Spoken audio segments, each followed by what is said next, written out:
Assalamualaikum warahmatullahi wabarakatuh. Perkenalkan, saya Nur Asmita PO dengan NIM 022014251116, mahasiswa semester 2 jurusan Ilmu Hukum dan Kemasyarakatan, Prodi PPKN Universitas Negeri Gorontalo. Tujuan saya membuat video ini untuk memenuhi tugas UAS mata kuliah Ekologi Sosial yang diampuh oleh Bapak Saleh Al-Hamid, SIP MA. Baik, berikut adalah penjelasan untuk tiap substansi pada bab 6, yakni pencemaran lingkungan. Pemahaman pencemaran lingkungan. Bagian ini meletakkan fondasi teoritis dan definisi awal mengenai apa yang dimaksud dengan pencemaran lingkungan, menguraikan kriteria atau zat asing yang dikategorikan sebagai polutan, serta bagaimana zat-zat tersebut masuk dan merusak tatanan ekosistem alami. Faktor sosial dalam pencemaran lingkungan. Bagian ini menganalisis akar penyebab pencemaran dari sudut pandang aktivitas dan struktur sosial manusia. Membahas bagaimana pola perilaku masyarakat, pertumbuhan populasi, industrialisasi, dorongan ekonomi, serta gaya hidup konsumtif menjadi pemicu utama meningkatnya volume limbah dan polusi di lingkungan. Dampak sosial pencemaran lingkungan. Bagian ini menyoroti konsekuensi atau imbas nyata yang harus ditanggung oleh masyarakat akibat lingkungan yang telah tercemar.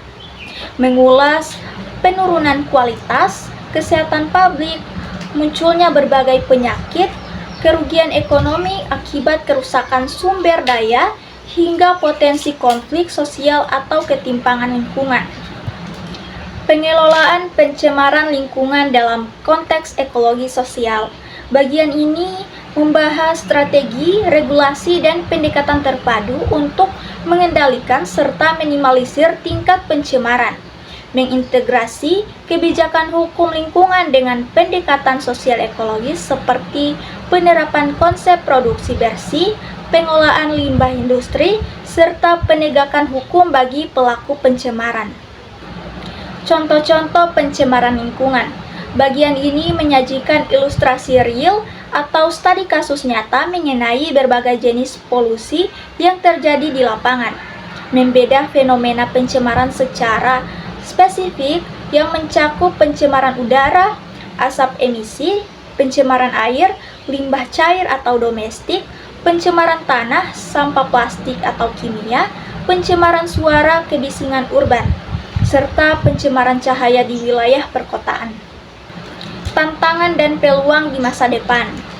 Bagian ini memberikan proyeksi ke depan mengenai hambatan sekaligus potensi solusi dalam menghadapi tren pencemaran global yang kian kompleks, menganalisis tantangan munculnya polusi jenis baru seperti mikroplastik atau limbah elektronik, dan peluang pemanfaatan teknologi hijau, inovasi daur ulang, serta perubahan kebijakan global yang lebih ramah lingkungan.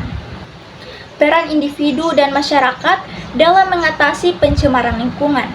Bagian ini berfokus pada aksi nyata, kontribusi dan gerakan berbasis komunitas atau akar rumput.